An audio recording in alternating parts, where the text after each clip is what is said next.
Hi guys, and welcome back to Eddie's Coaching. Today I'm going to talk to you guys about rising above some of the clutter in your life and also how this is going to help you with your focus. Now, this has sort of occurred to me because I'm right in the middle of building a new business, as you probably would know from all the videos I'm doing, and as I go through them, it really does take a lot of dedication and focus to make sure that every day I'm knocking out a video blog, every day I'm studying the stuff I need to be studying. And it occurred to me that out there really isn't that many videos on the specific distractions that are occurring these days. Now, a lot of things have changed in the last 15 years with smartphones and the technology and the availability of clutter in our lives. So I've actually written down a list here of some of the stuff that I've looked at lately and said, no, this is stuff I'm really going to cut out of my life. So the first one is TV shows. Now, TV shows have really come into their own lately, and things like The Walking Dead, House of Cards, a whole bunch of the stuff on Netflix. This is stuff that people are spending massive amounts of time on. Now, I got caught up in this as well. I spent a lot of time watching Walking Dead. I was all about Walking Dead, you know? But now I look back on it, all that time I've spent watching those TV shows, was that really worth anything? No, it wasn't. So really, that's something we need to cut out. Facebook is another example. You don't want to use your Facebook for just basic trolling. You really want to use that for something constructive, whether it's building relationships with people that are important to you or helping you with your focus. YouTube. YouTube is just a classic example. And if I bring up YouTube right now, let's just have a look. What is trending on YouTube? Okay, so some of the stuff that's trending at the moment is, oh, the wrong winner to Miss Universe. Really? Does that affect your life? No, it doesn't. Cyanide and happiness, cynical jokes. What else have we got? If Santa was a wog. These just aren't things that are going to be useful to your life. So make sure if you're using YouTube, don't get caught up in this trending, what's wrong with movies, Toy Story, just the list of stuff goes on. The Macaulay Culkin, what he looks like as an adult. Really, who cares? That is just not important stuff. So if you're going to use YouTube, use it to educate yourself, because YouTube is one of the most powerful education tools that I think humanity has ever seen. Use it for what it's useful for. People that are not focused, unfortunately, you're going to have to cut those people out of your life. They will suck you dry and they will distract you from your objectives. Work that's not fulfilling.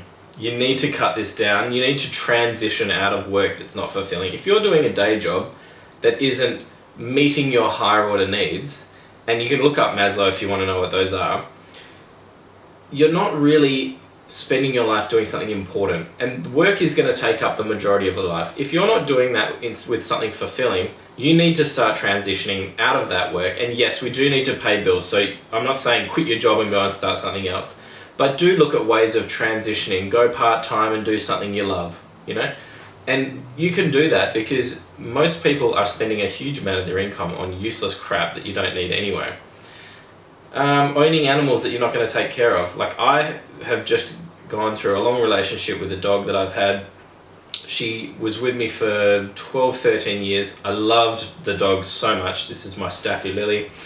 But now that she's passed away, I'm asking myself, should I buy another dog? And the answer is, of course I shouldn't, because I don't have the time to give that animal the love and affection that animals deserve. And it's also going to slow my life down, cut me down to one place. My sister's got a puppy, she's got a family, it's the perfect situation to have a dog.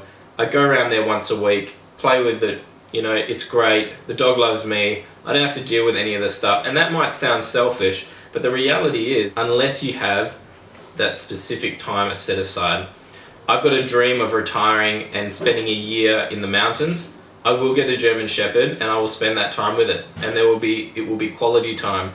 But if you're not an animal lover and a person that can spend all your time with that animal, I wouldn't advise it. Not for just getting a cute puppy, that's for sure. Maintaining things that don't matter. Guys, I own a house. I know how much it takes to keep a house running. But at the end of the day, does it really matter if you've got flowers everywhere, or you're spending inordinate amounts of money repainting everything all the time? Don't bother with it. Touch it up. spend your time on your focus. The longer you work on it, the more wealthy you'll become. And those things will become easy. Rather than having to spend heaps of time trying to maintain a house with no money, why not build massive wealth where you can just have those things done for you and you don't have to worry about them at all? Here's a big one, guys. Drinking and taking drugs. Now, growing up in Australia, we've got a massive drinking culture here, and I know it's the same in other countries, a lot of them. Now, drinking is something that there's a big debate about it, but I would say daily drinking is just a no-go. You just don't need it. It's just something that's going to hurt you, okay? It's going to slow you down. It's going to put you in a dumb state. If you're going to go and have a binge drink, make it an event. Make it something where you have a reasonable number of drinks, but don't get completely totaled, because that will just ruin you for days, and that's just not going to be good for you, and it's not good for your health. But for me, I don't really need to drink anymore. I've got to a point where I cut out my daily drinking, and that just made it easy not to cut out not to drink at other times. So that's a strong one for me. And a big trap that people get in is when they stop drinking, they start taking drugs. It's a sad reality of things, but at the end of the day, drugs are going to do the exact same thing for you. Now, I'm not totally against marijuana for medicinal use, but if you're just smoking up all the time and playing video games, is that really a good use of your life? Are you remembering all those times? If you look back and you've got 100 times when you've smoked up, played video games, or watched TV, and you can't remember what you did on those times, or it hasn't added to some sort of productivity to your life, is that really a good use of your time? The answer is no, and using the drugs is actually something that's going to slow you down. So apart from medicinal purposes, which is, I'm not really here to tell people about whether that's right or wrong, I would say the drugs and alcohol is just not going to be for you if you want to be successful. At least not in large quantities. Spending time at nightclubs and bars. Okay, this is a huge one for me. Now, I've got a huge group of friends. They all love to spend time at nightclubs and bars, and I enjoy that too.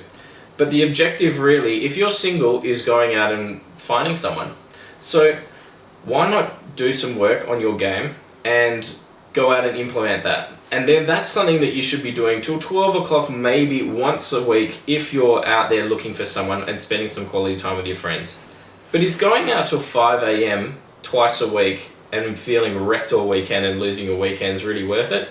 I would say no. So that's something that I would definitely look at putting to a minimum, if only going out for people's birthdays, and that you'll have plenty of those. So don't worry about your time not going out. But going out late at night is just not something that I've found, as I've gotten more focused, has been very helpful for me. So it's something that I've been really cutting down, and I'm actually getting to a point where I'm going to start giving myself a bit of a curfew. And this is what being an adult is about. Okay, when you're a kid and you're in your 20s, go out, have a great time, spend some time doing that. Because in your 20s, that is a period of your life when you're going to be socializing with your friends, having a great time. You're young, you can still do it. And if you lose a bit of that time, it's not going to kill you. But once you're getting into your 30s, and especially once you're getting into your 40s, but really you should be looking into your 30s at this point, you don't want to be spending that time out there. It's going to slow you down. 30s and above is when you're going to start looking at focusing on your career and making sure that your life is taking off and that you're setting yourself up for your long-term goals. So that by the time I'm 50, I want to be able to take 18 years going to the mountains, have my German Shepherd and spend time with him. And I'm only going to be able to do that if I'm successful from now. So going out is really something you've got to limit. I mean, I'm going to be giving myself a 10 or 11 o'clock curfew because I need to be getting up at 4 or 5 a.m. to get the things I need done. Toxic relationships. Now, I'm talking about family, spouse, and friends. You've got to limit or eliminate them, okay? If you've got a toxic family member, that is always a big question people ask. What do I do? If I've got this person that's toxic, do I, not spend any time with them? Do I cut them out completely? No, the answer is you spend very limited time. And in that time, you're very controlled about it. If you've got to spend Christmas with a toxic family member, go along, be nice as pie. You're not losing anything by spending time with the rest of your family, even if you have to spend some time with the toxic family member. But don't make that time you spend with them really long. It's got to be much shorter. And I'm going to do actually another video on toxic people, but that's just a bit of a summary. Spouse is a really important thing.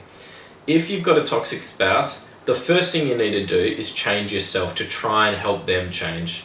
If that doesn't work, after changing yourself, you need to change your relationship. It sounds really tough and people are in love, and I get that.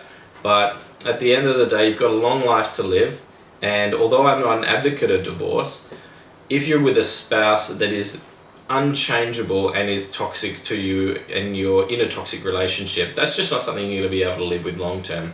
And I would strongly advise not bringing in children into that situation.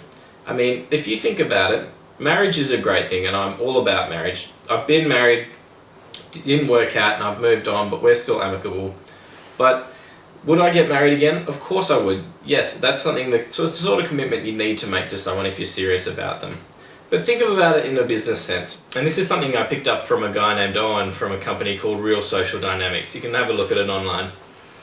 But if you look at a business, say I have my business, Eddie's Coaching, and I want to bring an employee in, okay? And I say to that employee, okay, I'm going to pay you $80,000 a year, and I want you to work away, chip away, do your hard work every single hour you can, put everything you've got into this business. And then I say to them, okay, and part of the contract is, when you leave the company, I'm going to give you 50% ownership and you don't have to do anything else. You don't have to put any more effort in. Imagine that was your marriage. Would that be a good deal? And the answer is no. Okay, so if you're looking at that company, I mean, no company in their right mind would ever give away 50% of everything that they own and everything on an ongoing basis just for the opportunity of having someone contribute to it. And really, you should be looking at your relationships the same way. If you're getting married and you are not going in getting a prenup, okay, so that post-marriage, 50% of everything that you do forever is going to this other person who's no longer contributing anything to the collective, is that really a good deal for you? So the answer is no. You've got to be very, very careful with marriage, and that's not a negative thing. Look, relationships come and go. Sometimes people are the right people for a period of your life, but that doesn't mean that they're going to be the right people on an ongoing basis. The ideal situation is that you grow together. But this is not something that always happens. So, I mean, we could talk all day about marriage and prenups and this type of thing. But the point is, if you're going into a marriage and you're not 100% sure about the person, don't do it. Wait until you are 100% sure that it is a lifelong commitment. And that is a real key to making sure you're having ongoing happiness in your life. The last thing I would say is saying yes when you should really say no. Now, this is a whole nother video, but you've got to learn to say no, okay? The most important thing in your life is your time. I'll harp on about this forever. In every coaching session I'll do, in every video I do, there's always a hint to time. Your time is the most valuable asset you will ever have. Now, if you're saying yes to doing things you shouldn't really be doing, that's going to take up time. It's also going to be frustrating, and over time it'll wear you down. So that's something you got to look at. Now, when I look at this entire video, it could look on the face of it that it's very negative in nature. You know, we're talking about things you shouldn't do, things that are distractions. But everything on this list are things that you can make work in your favor. You know, you can use Facebook in your favor. You can use YouTube to educate yourself. You can eliminate people that aren't focused, but also free up your time for people that are focused and do have the same goals as you. If your work is not fulfilling, changing it and moving to a more positive job, that's something that's going to make your life much better. And it goes the same for, you know, only getting an animal when it's going to be quality time, not drinking and taking drugs, so that the time that you spend socializing is higher in quality.